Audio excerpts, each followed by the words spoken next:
we have a natural inclination to shine. We came here to shine, but it's not just about what you're wearing and how you looking. It's about how you thinking and how you creating, what you're envisioning. And what you're contributing back to the people. Our light is bright. And there are people, you have to understand that there are people who are trying to dim it. Not just for you, but for your children. So when your kids go to school, you almost have to protect them. On all levels. On all levels. You have to protect their light. You have to nurture their light at home and then send them to school charged. So that, because we know the educational system is designed to dim our light and plug us in to some shit that's not going to serve us.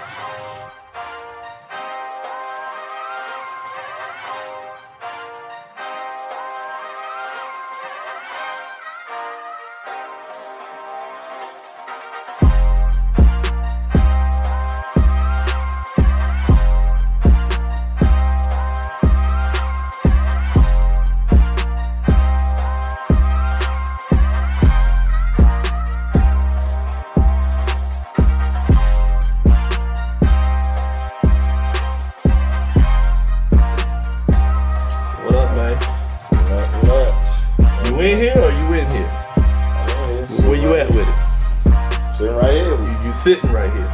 Yeah. Okay. Eventually, I mean, you look like you're somewhere else, man. Oh, nah, I'm trying to call you into the space. Nah, my allergies just hitting me real hard. Nah, dog, it's more than that, man. I feel like I need to pour libation.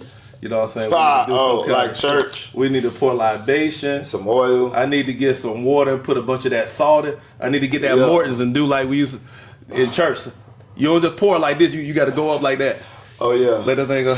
I gotta probably get rebaptized. You gotta, hell yeah, that's a good point. We need to take you to a dirty river and let you get like, what's old boy name in the Bible who he was a king or something like that, right? And he had a lot of pride and he wanted to be healed from leprosy. And David told him to go dip himself in like the River Jordan or something. And they was like, hold up, that water dirty. He was like, he had too much pride for that. Yeah. But then he finally did it and went and dipped down. I'll take you to a old dirty river. A dirty river in D.C. where your ancestors and put some old KKK sheets on me so I can get dipped. No, we're going to put you a Charleston white Confederate robe on and dip you in them waters. 3 times. Dip you in them waters. Yeah, man. Okay, man. But yeah, man. You know, DC, man, that's your stomping grounds. And today we really talking about ancestral veneration. Yeah. You know, religion will have you demonize it and make you feel like you're worshiping your ancestors. Right. But like we said in the intro, we only get that flack. Right. You know, but really we kind of do ancestral veneration or honor all the time. Yeah. Right? Can you think of some ways like that you see ancestors around us today? Yeah. I'm talking from white culture. We call it American culture. Oh man, if you say that, then it's a long list. That's why I'm going with it. Okay, if you saying white monumental things, yes, white. We see white shit all day. Even when most of your main circles, like in DC, where you go around the circle, they got a statue of a guy sitting on a horse or something. Right. I mean, that's all through DC, but you don't see nothing symbolic of us unless you go down and shit. The only thing they really built that's monumental from the street is like Martin Luther King statue. Right. Anything else that might be monumental is going into the museum. Any major city, you're going to see a statue of something monumental of European status. Right. So you're painting the picture of the absence of our ancestral representation in modern day architecture, in cities and stuff like that. Mm-hmm. And I'm going to contrast that with the presence of white ancestors. DC is the capital, so this is ancestral veneration central. The religion that we get from this country and culture would tell us that ancestral veneration is demonic. But I want to talk real quick just to set the stage of what ancestral veneration is. I think veneration is not a word that I use every day, right? Like, and what is it called? Veneration, right? Veneration. It's like honor. Yeah, because when you were saying, I was like, is he saying generation or veneration? Yeah, exactly. Okay, yeah, he just ain't throw y'all for a loop. I was sitting here, he's saying generation or veneration. And I think that's what makes it spooky. Yeah. Because people say, oh yeah, we used to venerate our ancestors. Yeah. And people, oh y'all worshiping like a god? Oh, that's demonic.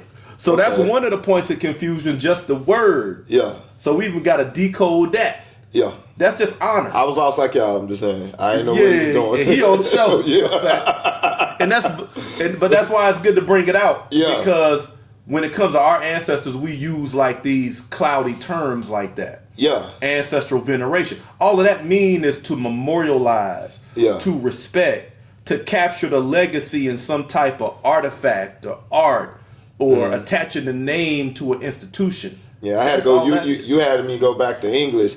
Just keep listening to how it's being used. You put it in context. Text, yeah. The whole time you okay. Hold on, veneration. Yeah. You listening. Veneration. Nah, we ain't gonna leave you hanging. You know. But so when you now that we done kind of unpackaged the word veneration, just kind of meaning paying respect, honor. The way you see America do its forefathers, right? Independence Day, George Washington Day, all them days. See, now you're going there. Christopher Columbus. Which they finally said they call it. They still call it Christopher Columbus, but they call it indigenous too. Right. They won't just take him off the board after it's clear that they said the nigga didn't discover nothing. But y'all still is holding on to dear life for Christopher Columbus. Show you how important the ancestors are. Right. They just won't take them off and just make it Indigenous Day. Show you how important the ancestors are. Because he holds a place in their story. So they're like, if we take him off the board, that puts a big gap in our legacy. Yeah. And it has an impact here. So when you think about like what American society does with figures like George Washington, James Madison, Christopher Columbus, and now you understand that this is what ancestral veneration is. It's the normal shit we see going on. What do you think is the difference between ancestral veneration or respect and worship?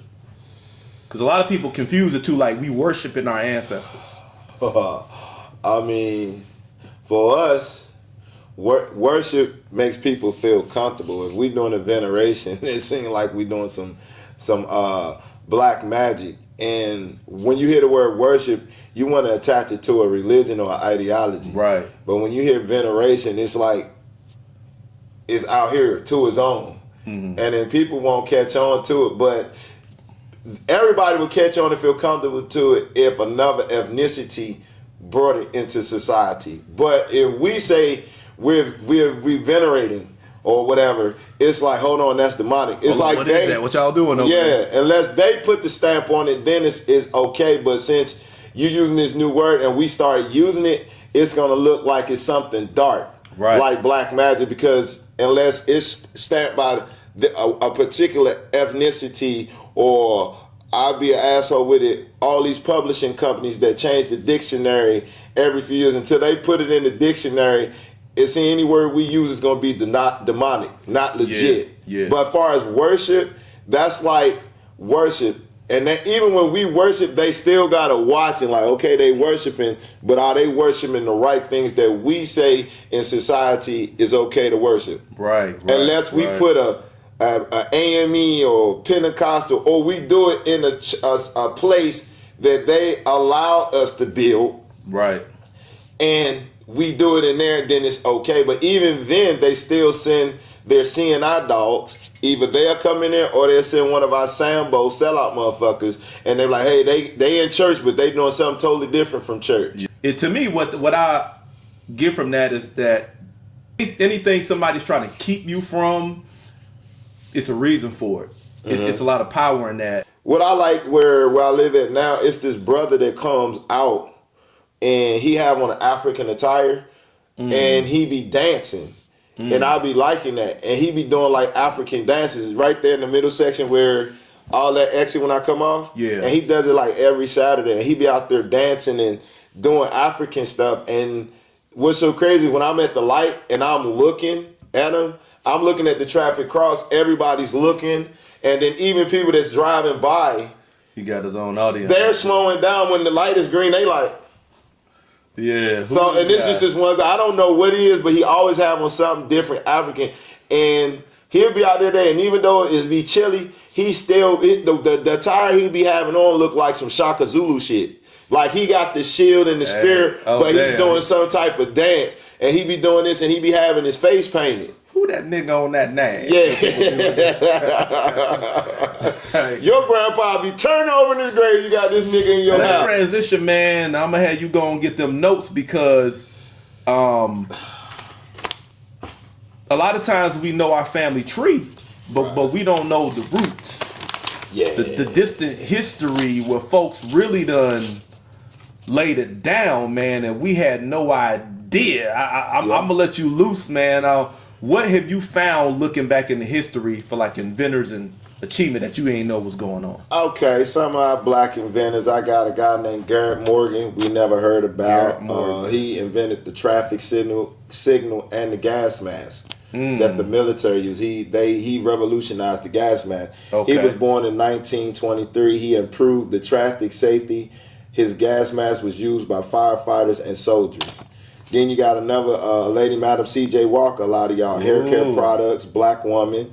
She was established early 1900s, first self-made female millionaire in the United States. There you go. Way before Oprah Winfrey. Yep. Then you got Louis Lattimore, carbon filament for lights. He was born in 1881.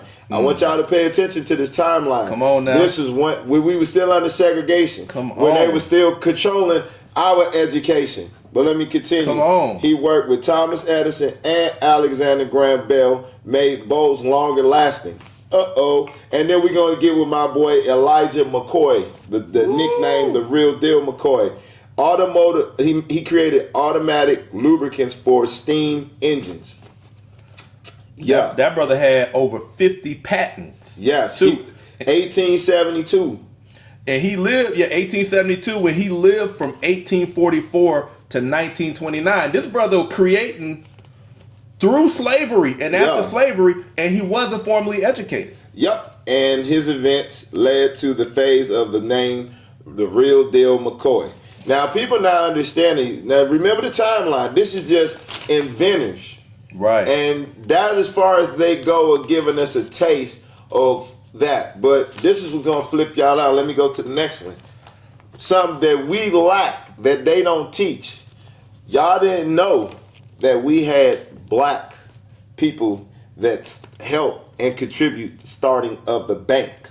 So I went a step further for black pioneers that help contribute to banking and finances in the United States. Man. These people that y'all never heard of, Lay that it they out. don't put it in no history books. Lay it out William for Washington Brown. He was born 1849. Y'all pay attention to these timelines. 1897. Founded the first black-owned bank in the United States, called the True Reform Bank. Guess where? Richmond, Virginia. Created the model of economic independence and community lending during segregation. Damn. We got a Maggie Lena Walker, born 1864 to 1934. First black woman to charter and run a bank in the United States. Damn. Called St. Luke Penny Salvage Bank. Guess where, y'all? Richmond, Virginia. Empowered thousands of blacks in Virginia and her bank to evolve into a consolidated bank and trust. This is gonna mess y'all up. Frederick Douglass. They never told us this dude was in banking. They only told us he was a great writer and a great speaker. Right. Frederick Douglass, y'all, served as a president of the Freedmen Savings Bank after it collapsed to try to restore trust. Now check out, I forgot to give y'all. Frederick Douglass was born 1818, passed away in 1895. I mean, how that make you feel? Like, because I see you getting hyped. So what's the feeling behind it? It makes the feeling is it makes me want to learn about how money really works, which they don't teach us in schools. Okay. How to value a dollar, how to invest our money. Okay. These people back in the 1800s was doing this. The reason why I get so excited, because I feel like I have to go to school to learn something when I don't have to do it. Right. And people not even understanding. We was already doing this in the 1700s and the 1800s. Mm-hmm. So we contributed. And it seemed like everything we do, they take it and run with it. But when we go to school, they don't teach us nothing about finances. Right. So when I'm getting so excited about it, we can learn it without the help of them. We can do it. And it said during segregation. Okay, so you real hype about the fact that without this formal education that we feel like we need, we can't do nothing without it. They did more than we're doing, more than a lot of us are doing without that. Just tapping into their natural genius and coming up with solutions. Mm-hmm. When you said that, it made me. I see somebody on my list. I'm gonna throw out a few. Mm-hmm. Well, you got something else before I thought? Nah, man, my list is long. I'm so excited. I didn't even know it was that many of them. So it was a trend. Yeah. And they don't talk about that. I'm feeling you because what you point out. I see the same thing, and we talked about this on another episode about how segregation wasn't as bad as it was sold to be. Like you saw a lot more productivity, a lot more family unit, a lot more community, a lot more invention before integration, during segregation than you're seeing now. And it made us start thinking like, well, what must have been going on with us? We must have been more intact, more whole, more healed. And so let me throw out a guy who come from the 1700s, born in 1731, died in 1806. They ain't even had patents yet. Right. His name was Benjamin Banneker. There we go. Benjamin Banneker. Now, mathematician. He was a mathematician, and he did a lot of stuff. But one thing he did with those mathematical skills is he created the first wooden striking clock, like the clock you can put on the wall. And he studied a wristwatch, and he replicated the mechanisms, and he created a clock that kept time for 10 years, and it kept up. But what year was this? 1731 is when he was born. When he was born. 1731 to 1806. This is during slavery. This is the kind of genius that enslaved black people were demonstrating. And not only that, he's from Baltimore, also from this area. Yep. Baltimore. Now something about that East Coast. He built one of the first working clocks in America and became known for his astronomy and math skills. Now here's where I was going. Benjamin Banneker, this brother was self-taught. He did not go to school. He taught himself math. Nigga, at my watch break, I'm going to the mall. I'm not taking this back off, and I ain't trying nothing. Yeah. I'm going to get some. This dude broke it open, figured it out, and created a different model that everybody uses now. And he taught himself math. He taught himself astronomy, and he was one of the chief surveyors when they were building DC, who used astronomical reference points to plot out the outline for Washington DC, to survey the land. Benjamin Banneker.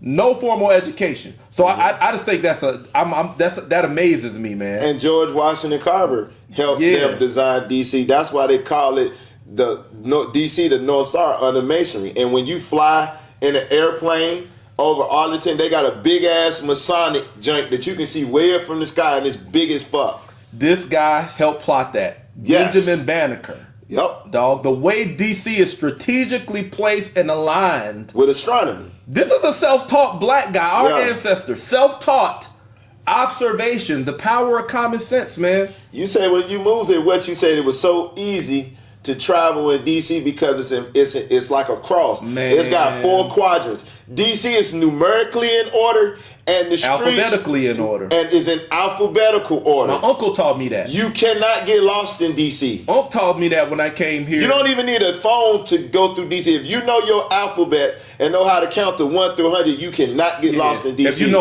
know how to, once you know the rows of structure like that. My uncle, I was in there, I was like, man, because back then I ain't dating myself, but GPSs wasn't that popular yet. Not that pretty. So he just broke it down, man. If it runs north and south, is this. If it runs east and west, I was like, oh, that's it. Just man, that simple. After that, bro, I was all over DC, bro. and we got to give it up to our ancestors. Benjamin Banneker helped orient that to the cosmos, self-taught. All right, let me get off that and just throw out a couple more, man. I'm impressed with you had Patricia Bath, she's a more recent. She was born in 1942, died in 2019. She had the laser phaco probe for cataract surgery. She was born in New York. She invented a laser tube to remove cataracts and help restore vision. This is Patricia Bath. Let me throw out a couple more for you. You like to go in your when you and your wife went down to your family reunion, y'all went to a nice hotel, right? What floor did y'all stay on? The second floor. So you had to take the elevator? If you wanted to, yeah. Alexander Miles, your ancestor, my ancestor, created the automatic elevator doors. Patented October 11th, 1887.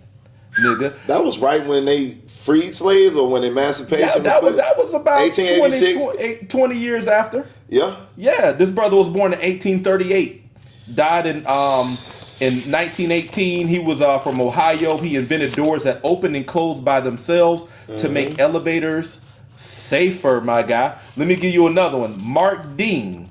He was born in 1957 and don't have a death date for him, in Tennessee. He created the IBM 1 gigahertz computer processor, born in 1957.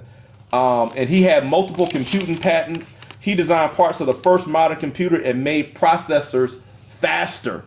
So when you're able to do a bunch of stuff on your phone and your computer because it can process the information, this guy is one of the forefathers, man. So I got other ones up here. Lists of it. I got other ones up here, man. Y'all need to do y'all research. They ain't gonna teach this in school. People who were born in 1791, 1807, 1826, born in 1856, all with U.S. patents. What Granville T. Woods, man. We can go on and on.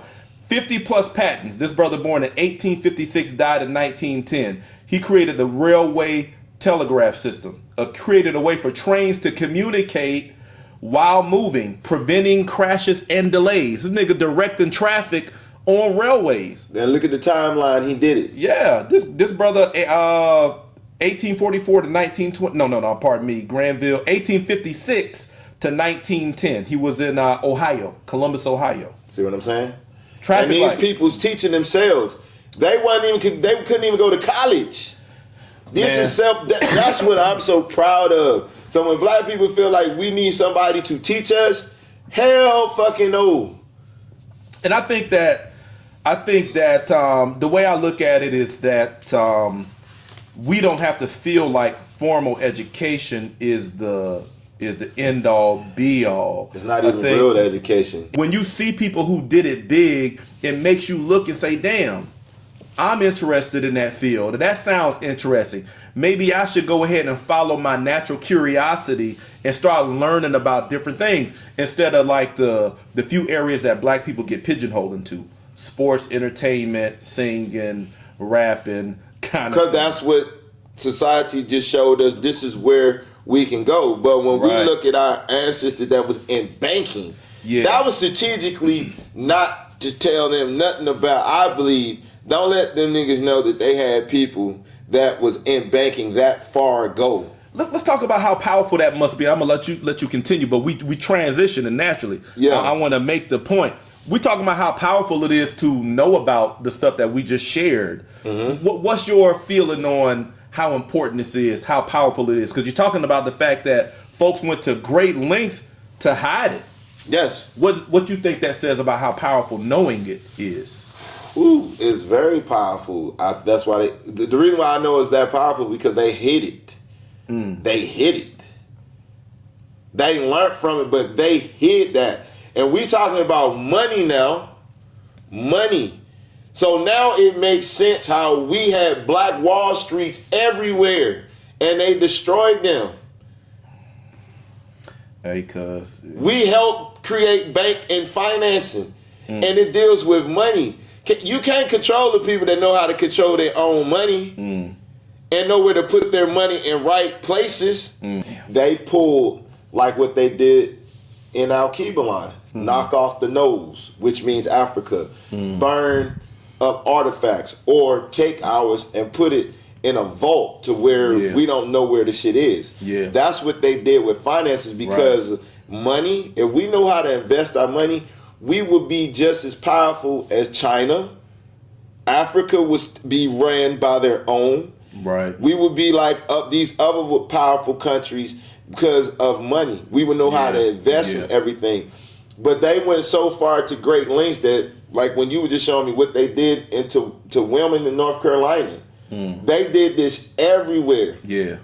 Because they was like, shit, if we allow this to keep going, it would be a ton, just like we in rap and entertainment and everything, we would be in banking like that. Fact. We would be going. Some kids say, "I'm going to school to be an accountant." Well, you don't want to now fuck. It would be a balance with us. Fact. We won't just be thinking, "Oh, I want to bounce a ball." It would be kids proud wanting to do math and be like, "Yeah, Dad. When I get older, Dad, when you got money in the bank, did you know that you can put your money in this and this, and we can flip it?" Right. It would be a balance. They did that on purpose to set up the play for this is y'all lane. And this is the only thing y'all good for, when really all these industries, stocks, trades, we helped revolutionize. We gave y'all the idea how to do that. And when we can learn that we had black people that was doing finances, the timeline they was learning this shit without being taught by a white man. Right. Shit, kids would be proud. They'd be like, "What you want to be? I want to be a accountant. There you go. I want to work in accounting. I want to work in the bank. I want to own my bank." And it makes you think of I got to interject here, because as I'm hearing you talk, I really like when you said the way we are in entertainment and sports, we be like that in other industries and other areas. The way we dominate, the way we innovate, the way we're brilliant in sports and entertainment, we really got that everywhere, but we've been strategically marginalized away from those areas, right? And when you was talking about how kids will be proud and standing up and say, "Yeah, I want to be an accountant. I want to be this. I want to be that." It makes me think about how in some schools back in the day and today, a lot of black kids, they try to root them into special education classes to slow them down, and then they used to be more overt, more open with it, but they would point them into professions that were really didn't use their skill sets. Like, you might make a good janitor, or this just like cleaning up stuff, right? Like real basic stuff, and nothing against janitors, but they will push them away from the sciences, the mathematics, the medicine, and stuff like that. And I think that was also a part of an effort to push us away from some of those other areas. And I'm going to say this on the political side. America was really booming back in the day. I think if they would allow us to stay in that lane and not tear up our Black Wall Street, I believe this, America will not be in debt like they are. I'm with you on that. And let me throw in something. I think we know how to balance, because look what Obama did. He balanced the economy. They didn't give him a lot, but he knew how to work with the least, and we can still do that. Well, look at our ancient spiritual philosophies of ma'at, balance, right? So we bringing that to every industry, banking, everything. Back in the day, and we was booming. You mentioned Black Wall Street a few times, so I want to throw this in. I put this list together, and it's like, did you know from 1857 through 1999 and to the present day, at least 26 cities, not just Black Wall Street, at least 26 black cities and communities that were thriving with homes, families, and businesses were destroyed in one way or another? 20, more than 27. I'm looking at 26 right now. But it's more than that. And the methods were used from 1857 through 1999. That's a little over 100 years, right? Mob violence for most of them. You got land theft. You got the urban renewal, where highways were routed through communities on purpose. Communities were bulldozed down. You had a aggressive form of gentrification, where people were displaced and their communities were bulldozed. There's a specific one that I'm gonna point out here, a lot of people don't know about. Mill Creek Valley, St. Louis, Missouri. Mill Creek Valley, St. Louis, Missouri, 1954 through 1961 was bulldozed for urban renewal purposes. And they bulldozed more than 5,000 buildings, in that community. And it was one of the largest clearance projects in the nation, and it erased a dense black neighborhood and displaced about 20,000 people. That right there is showing that I think it's important here. Let me go into a priest mode take real quick, because everything T-Rex is saying, I'm gonna reflect that back, the spiritual side of it, because I think that it's not enough just to know the history, it's just to know the ancestry. We have to know why it was hidden and the forces that are hiding it, that are in play, because we have to know that we got ops. I can't put it no other way. We have ops. And when we learn our ancestors and we try to be the evolution of those, we got ops. People that don't want to see you build. And a lot of folks don't want to hear this talk, but I'm looking at the history. I'm looking at 26 thriving black cities and communities that were destroyed from 1857 through 1999. That is intentional. That ain't too long ago. That ain't too long ago. You know, 1999? 1999, yeah. And then if you count New Orleans with the flooding, you know, but I was just about to get there, and they make stuff happen in our community so we can ride and tear it down so they can come through and buy it up. What's the other one with the water? Michigan, Flint, Michigan. Flint.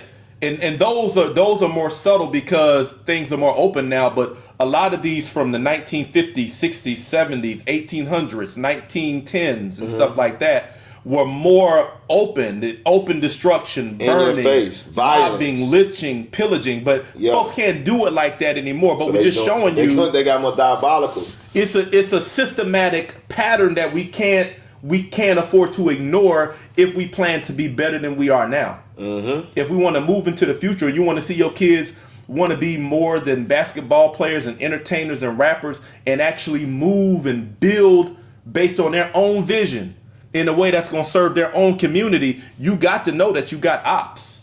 And you got to know your ancestry. Yeah. You got to know, you got to have a face with these names that we gave you. And y'all can Google this. Y'all can ask, I really don't even want to give up the resources how to find it, because then they might try to find a way to block it. I'm just going to tell y'all this. It's places that you can go that you can find out this information with just a click of typing it in, and it'll pop up. Yeah, it's out there, man. I think, and I'll say this, I think the most important thing is making your ancestors, bringing them current. You know, learning about them, making them a part of your life, making them a part of your mental Rolodex, knowing who they are. We just threw out a bunch of names of our ancestors and achievements. That's just a little name, a little bit scratching the surface. That's literally scratching the surface. It's way more than that. It's to encourage folks to, man, look up some of these names. Because for me, a guy in my 40s, I'm still amazed to know how much our ancestors achieved before slavery, during, and right after. I had no idea. And when I see that, I look at them with higher respect. Yeah. Ancestral veneration. I look at them and say, you know what? When I recognize the gifts around me now better, that I see that we have already done this before. You know what I'm saying? I think the education now is tainted. Oh man, very much so. It's very much so tainted. And the only purest places that you can get the education that's pure, you got to pay for it. Yeah. Private schools, charter schools, or you have to send your kids to like Mathnasium in Cumin. That's how bad they don't. The thing is, this shit is, education is power. They don't want people to get smart enough, because then it's like they can't make the amount of money that they can make if people are all educated on the same level. And what made our ancestors so much of a threat and why they had to tear it down is because, like, shit, they learning and doing this without no so-called education that we can control. Amen. So the only thing we can do is tear down what they built, put so much intimidation, figure out how to control the education, compartmentalize it, like taking like an invention and taking it. They even took the education. We don't know how them motherfuckers learned it, but we gonna destroy it, intimidate them, and if they want to learn how to read ABCs and learn just their regular arithmetics, they gotta come through here. Our ancestors was doing this under suppression when slavery was still going on.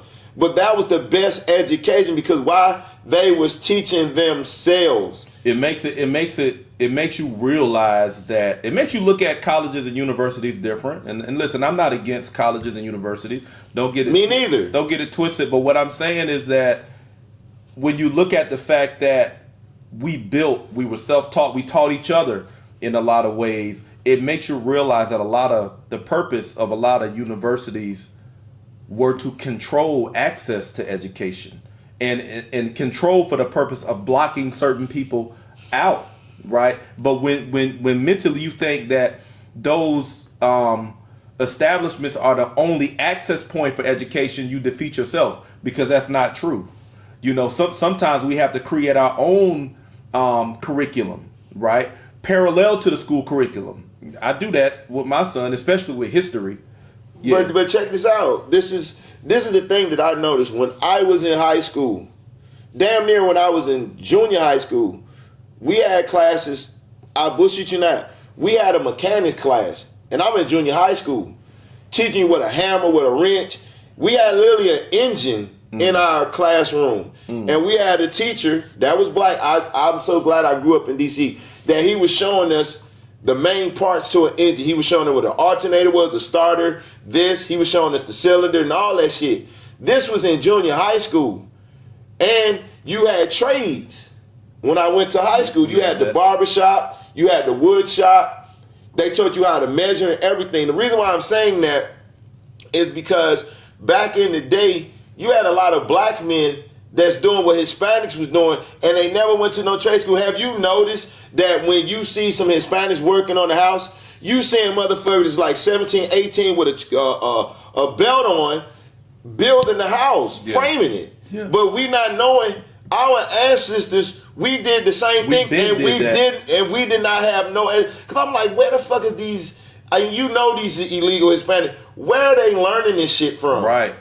They're tapping into their energy, you know, and I think because and we had that. We had that, but then we got pushed out in a lot of ways. We got pushed. Now we got to pay for it. We got pushed into urban centers, and it pushed us out of trade. It pushed our interests away from trade skill sets, right? We want to do everything. We want to just park in a cubicle and stuff like that. We're not thinking about building and vision and stuff and things like that. But I had that same thought. That we used to be the ones who were building. When you look at some of these old shows on these youth PBS documentaries and stuff, Black Man and His Family. Yeah, black man, he lives here, Mr. Smith or whatever with his family. He built the house. You know what I'm saying? We made our own furniture, the rocking chair and everything, and it was built to last. Man, now when you look at chairs or wood shops, who you say a white man showing you how to build a table, how to restructure a table that putting bolts in here. Yeah. Our ancestors, it's like we taught everybody. Now we got to pay for it. But the unique thing about it, and I will keep drilling this for y'all, we did it under segregation, and we was not supposed to know how to read. They didn't want us to know how to read, and that's the only reason why they gave us the fucking Bible. This is the only thing you can read because they see these motherfuckers are so intelligent.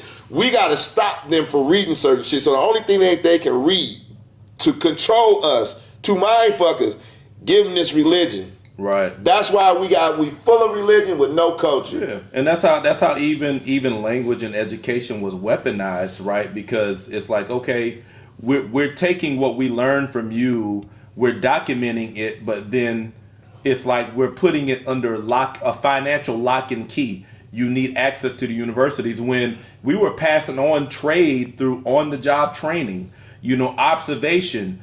Necessity was pulling out your creativity. Well, we need this to do something else. But somebody with a natural ingenuity will come up with a method to serve that need. And then that would become almost like a pattern. That will become a normal. Now we create it like this because that works better. As time evolve and change, necessity demands evolution. and we create other things. That's the flow of energy that we have, that it's important for us to revisit and see how it was active in our ancestors so it can be awakened in us now. And I'm gonna tell you something that's real diabolical. And this is just me having that security thing from my ancestors. I noticed that the black kids that do go to them schools that give you that education, they want to know what environment you come from. If you come from a middle class or you grew up around white people in a certain area, they trust you with the information because you're not going to take it back to the people that need it. But we had a girl that I bullshit you not. She hit the news and everything. When she took her SAT, you know how many she got wrong? How many? 1. She scored like she was the only one that did it. News, ABC, came to Roosevelt. I forgot her name. She had the pickings at any college that she wanted to go to, and they would not let her in to certain colleges. And it just make me think, we don't want you to learn this, because see, it's just like Allen Iverson. You very smart. You got that ancestral shit. We really don't want to teach you because you're going to go back and think about your people. Right. And then you're going to start teaching them. Right. And now they got the education to get into school, so now we got to figure out another way to block you motherfuckers. That's why I'm saying we got ops, man. It's not just about most black people that go to Harvard and Yale, when you hear them talk and you see where they come from, it's like they either grew up in a white neighborhood or it's just a few of them and a bunch of random white people. So the chances of them going back to the hood to help their people is far their reach. They disconnected from their roots. But if a person and we got a lot of black people in the hood that's just as smart, but we don't want you coming to school, because if you go to the school, it's probably a 90% you're going to go back. You're going to take that back. And help your people out. Folks going to do something with it, man. That's very diabolical. And that's why I'm saying we have ops. And it's not enough for us just to learn our ancestors and to get familiar with the brilliance of our ancestors. That's the start, because that becomes our spine to reinforce our confidence when an academic environment tells you, no, you shouldn't do it that way. You can trust your instincts and follow your energy because your spirit is telling you to innovate, to do something new. You need tools and assistance along the way, but you trust your innovation, your creativity, right? This is how our ancestors created these patterns. But it's important for us to know, and I'm reemphasizing, T-Rex has said it, we have enemies. There are, it's no other way to say it. There are people who don't want to see that brilliance shine. You got to say, fuck that. I'm shining anyway. You know what I'm saying? And that's a part of our personality. We're going to bring this to a close, but that's a part of our swag anyway.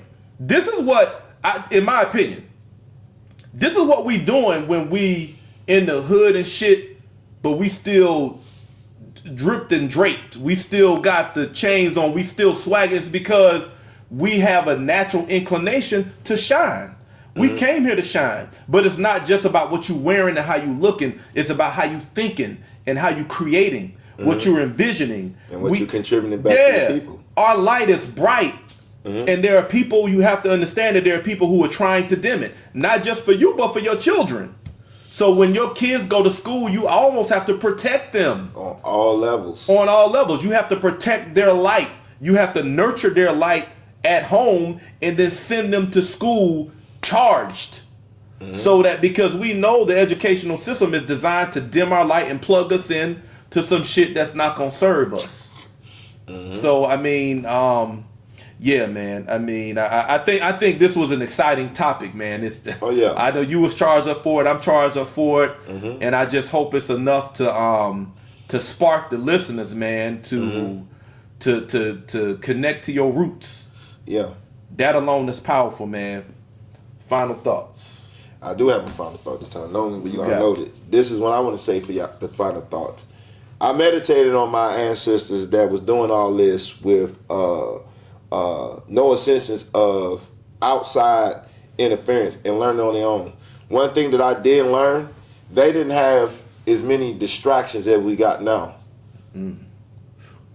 We so distracted. Painful to hear. They purposely, and when people say what distractions, putting drugs in our neighborhood, putting liquor stores on every corner, Integration.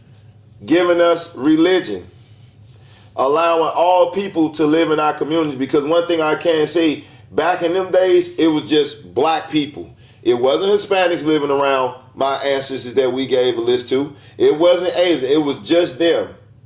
So they put a lot of stuff around us to distract us and then put us on some kumbaya shit. We can do what our ancestors did when we see of a lot of shit that distracts. Now, I can testify to it. I love to drink my beer. You see me on there. I love to sip. I love watching sports. I love listening to rap. But it's consuming too much of our time. Our ancestors didn't have none of that shit. That's why they were so focused. They didn't have drugs, crack, fentanyl, and all this shit, and weed. So all this shit is strategically to numb the brain, to kill your endorphins in your brain, so you won't even think like that. That's why our ancestors had the upper hand. And we need to get back to that. Facts. And then, as time evolves, them dopamines and all that adrenaline that you got is going to go into the right place. They put this shit in our community and shit on the news to make a race war. This all is distractions. Facts. To keep us locked in. It's like y'all Christian. They doing, don't let the right hand know what the left hand fucking doing. They've been doing that shit for us for a while. And the secret is the distractions. The things, some of the few things that I named. Yeah. That's my closing remark.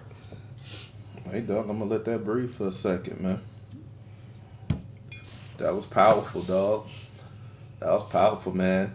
As a final thought, I say that I echo everything T-Rex said.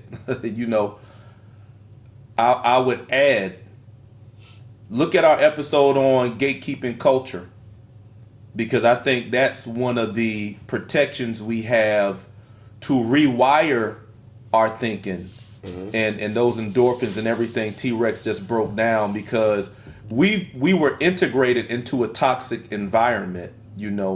Integration was sold as the great kumbaya, and huge respect to the ancestor Martin Luther King Jr. He's one of my favorites, and I think in a lot of ways he's misrepresented. But the idea of integration, we saw a lot of degradation after that in our communities, in our families, with the war on drugs and stuff like that. And it kind of altered our DNA and our thinking, our way of life, our way of living. And that's what T-Rex was talking about. And that's what I'm talking about. Plugging back into your roots allows us to start to heal that, to reassemble that, and to rewire how we're thinking and our outlook for the future. And I think in order, when we're rewiring and we reshaping our outlook for the future, we have to remember that we got ops, just like Nehemiah in the Bible. When Nehemiah was, I don't remember the exact context, but he had ops, and he had to build with one hand and he had the sword in the other. So it's like he was producing, but he was also defending what he was producing, And I think I don't mean to be long-winded here, so y'all be patient, but we want to go from becoming mass consumers to mass producers, because we've got the energy and the genius to produce the best shit. But if we keep being distracted, we will continue to dim the light in the spirit that's fueling our production. And that's essentially what we want. We need to start producing again. We need to start building again. And we need to look back at the ancestors who already did it and draw that strength. Our ancestors show it. Yeah, they showed it. Producers. They demonstrated it, and we carry their DNA. And we need to stop denying ourselves that, man. Let it breathe. So shine, brother, shine. Shine, sister, shine. Let's get it done. That's it, folks. I want to encourage you also to get my book, Life After Religion. my It's a journey must. into history and healing. I mean, it's a must. yeah, it's in the spirit of this conversation and everything we talked about. This speaks to that. So grab that. That's on Amazon. It's available now on Amazon. But we appreciate y'all, man. Make sure you don't watch and hide. Like and subscribe. Get in these comments. And as always, peace. We out.